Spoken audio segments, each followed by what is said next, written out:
আসসালামু আলাইকুম। আজ 10 জুন 2025 বাংলাদেশ ও আন্তর্জাতিক অঙ্গনে কয়েকটি গুরুত্বপূর্ণ ঘটনা এবং আলোচিত খবর দিন জুড়ে আলোচনার কেন্দ্রবিন্দুতে ছিল। বাংলাদেশের অন্তর্বর্তীকালীন সরকারের প্রধান উপদেষ্টা ড. মোহাম্মদ ইউনুস আজ সকালে লন্ডনের হিথ্রো বিমানবন্দরে পৌঁছান। সেখানে তাকে স্বাগত জানান বাংলাদেশের হাইকমিশনার আবিদা ইসলাম। তার এই সফরকে ঘিরে রাজনৈতিক ও কূটনৈতিক অঙ্গনে নানা বিশ্লেষণ চলছে, বিশেষ করে জাতিসংঘ ও ইউরোপীয় ইউনিয়নের সঙ্গে আলোচনা ঘিরে। এদিকে ভারতের গুজরাট ও আসাম রাজ্যে এক বিশেষ অভিযানে বেআইনিভাবে বসবাসকারী বিদেশিদের শনাক্ত করে বাংলাদেশে ফেরত পাঠানোর প্রক্রিয়া আরও জোরদার করা হয়েছে।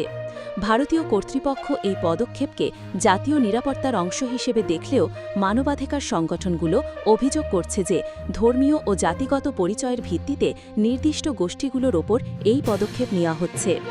বাংলাদেশের নির্বাচন ঘিরে রাজনৈতিক উত্তেজনা বাড়ছে। বিএনপি মহাসচিব মির্জা ফখরুল ইসলাম আলমগীর এক বিবৃতিতে বলেন, তারা যে কোনো সময় নির্বাচনের জন্য প্রস্তুত। অন্যদিকে জামায়াতে ইসলামীর আমির ড. শফিকুর রহমান জানান, দেশে বর্তমানে কোনো ধরনের নির্বাচনের সুষ্ঠু পরিবেশ নেই এবং এটি কেবল একটি রাজনৈতিক চাল। নতুন করে